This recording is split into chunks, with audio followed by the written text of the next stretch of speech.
Good evening from New York. I'm Chris Hayes, and thank you for joining us on a very, very busy Friday. We're covering a whole bunch of developing stories, including the escalating conflict between Israel and Iran. That began, or at least this round of it began, 24 hours ago when Israel launched those military strikes against the capital city of Tehran, targeting both nuclear and military infrastructure, as well as key leaders of the armed forces, residential homes. Iran then retaliated earlier today, starting around 9 p.m. local time in Tel Aviv.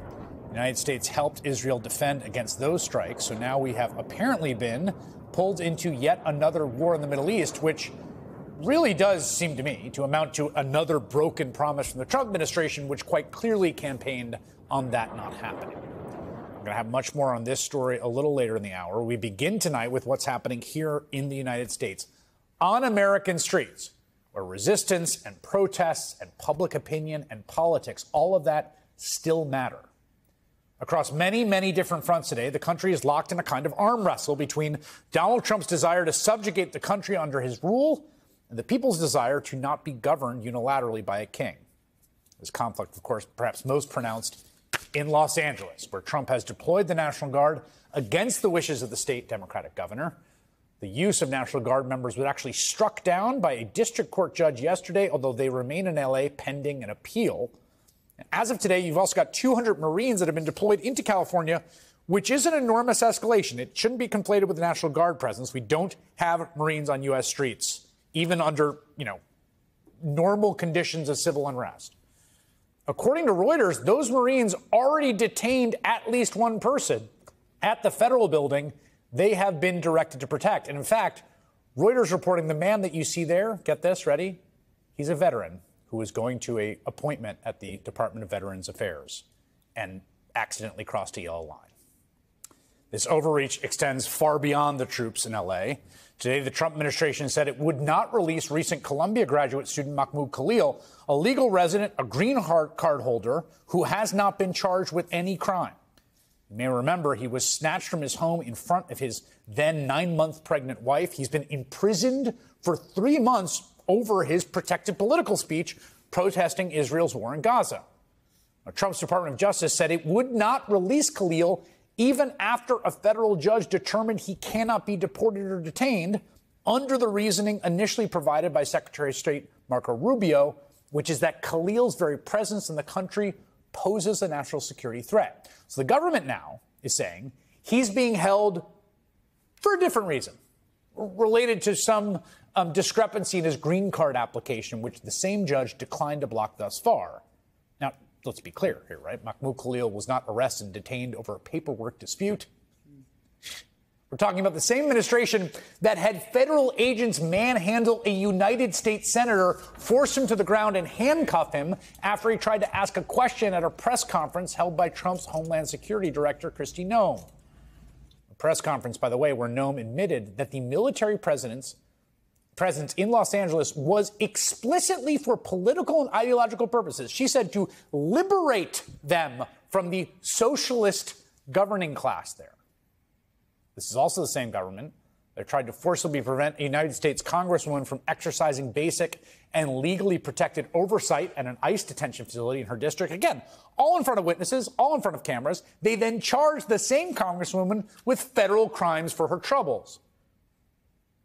But as this administration has seen, as we are seeing, people are not just going to roll over and let the country devolve into an authoritarian state.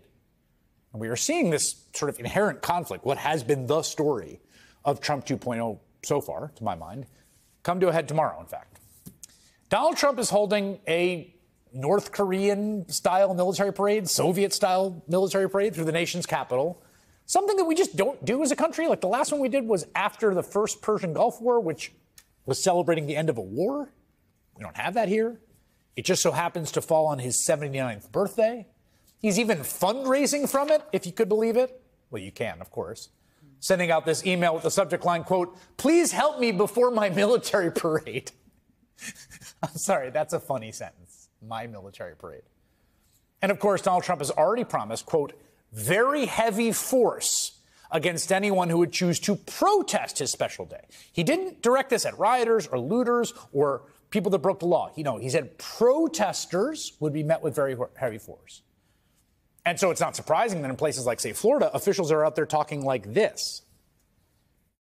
If you throw a brick, a firebomb, or point a gun at one of our deputies, we will be notifying your family where to collect your remains at, because we will kill you graveyard dead. We're not going to play. If somebody's in front of you and they're threatening your vehicle, you just drive.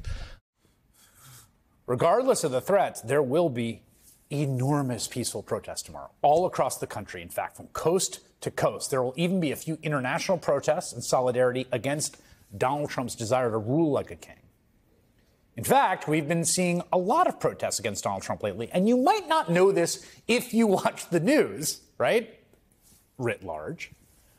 There's this organization called Waging Nonviolence that actually tracks this, and it's a very scrupulous accounting. I got to say, I know the people that do it. They're academics. They're serious folks, right? So look at the blue line on the top. Those are organized nonviolent protests in 2025. They are far outpacing the same metric during Trump's first term. That's the green line on the bottom. More mass mobilization happening.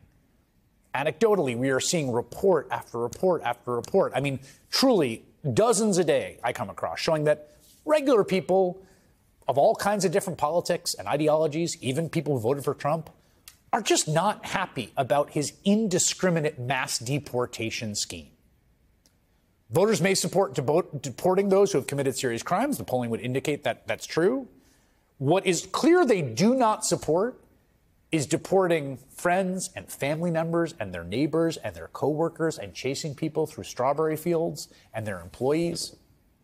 People who, in many cases, have lived here for years. In one case of an individual I saw today, he's been here 30 years. He's got kids and grandkids. And again, this isn't conjecture. Polling bearing this out. Earlier this week, Quinnipiac released a poll showing Trump underwater by double digits on both immigration issues and deportations specifically. Today, a new Reuters poll showing much the same. Voters by a margin of 9 points think Trump has gone too far with his deportations. They disapprove of the government arresting local officials who interfere in immigration enforcement by 14 points. They disapprove of how Trump has handled the Los Angeles protests by 15 points. Which is to say, it often doesn't feel like it, but the mass mobilization against Donald Trump is working. What this government is doing is unpopular with broad swaths of Americans. And the more people draw attention to it, the more unpopular it becomes. Time and time again, we've seen the people and courts and some key institutions force Trump to retreat. Here's an example. Kilmar Abrego Garcia is back in the United States. He's released from that mega prison in El Salvador, shipped off with no due process whatsoever, even after the Trump administration insisted multiple times that would never happen. He's never coming back. Today, after months of protest, he got a day in court, a U.S. court, where he pleaded not guilty to the charges this DOJ brought against him, and he will be able to enjoy due process as he is entitled to. In Washington, we got word that Senate Republicans have altered a portion of Trump's bill there that would have limited the court's ability to rein him in. They did so after folks across the country from Nebraska to Iowa showed up to town halls to tell the representatives about that provision the House put in. No way. It's going to require this kind of democratic force and mobilization against the Trump administration constantly. And believe me, I know it is exhausting. This is year 10 that I'm covering him. But there will be a million more small victories along the way. Starting tomorrow, when regular folks across the country, in small towns and big cities and everything in between, organize with a simple message: no kings, not ever. Lorella Praley is the co-president of Organization Community Change. It's one of the leaders of this weekend's No Kings demonstration. She's been very active in the planning. Michelle Goldberg is, of course, my good friend and opinion columnist from the New York Times, where she writes today, progressives need a global movement, and they join me now. It's good to have you both here. Thank you. Lorella, just tell me a little bit about what the organizers for tomorrow's protests are envisioning, what you're hearing, what the amount of reaction looks like. I think we're expecting protests all over the country. I mean, you saw the map, small towns, rural America, in big cities. And I think what we're seeing is people saying enough. No kings in the United States of America. And all of these protests are happening on the heels of an escalating few weeks where they are overreaching.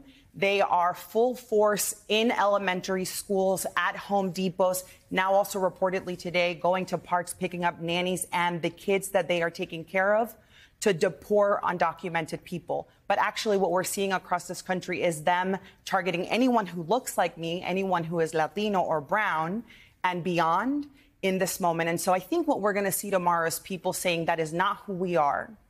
They're going to stand up, push back. And that's the kind of thing we need, because no one is coming to save us. In an authoritarian breakthrough, the only backstop is us, the people. And that's what you're going to see tomorrow. You know, one of the things that they do in their toolkit is project supreme confidence all the time, right? And I have to say, it can be quite effective. Like, there were all these stories, you know, and I think they were probably true of, like, Trump people, like, thrilled with how Los Angeles is going. Like, ha, we have you, you dumb libs. You've walked right into our trap. And can I just say that the mainstream media falls for it often, all right? the time. You constantly be like, oh, this isn't going to be good for Democrats. You know, how are Democrats going to answer the kind of 10 people who've thrown a rock or set a Waymo on fire? And then it's also gratifying to me, like, when I saw a senator being wrestled around, I'm like, that doesn't, I mean, I'm not the median voter, but I don't think people like that. That doesn't look good. And, like, again, we're not crazy. Like, people don't like what they're seeing. Right. And you see that in the polling, not just on immigration, but you've seen in a couple of polls now, you know, 37% approval rating for this president. You know, he obviously has a hard core of supporters, but the myth of this administration is that they represent kind of quote unquote the people, the American people, and everybody else are just some sort of fringe marginal weirdos who can't get with the program, which is why it's so important to have this kind of show of popular resistance, because they aren't the people. And, you know, he won this election, and there were certainly a lot of people who voted for him hoping that he would do exactly this. But we're also seeing that there were a lot of people who bought into this weird fantasy version of Trump in which he was just going to send them stimulus checks and deport the worst of the worst.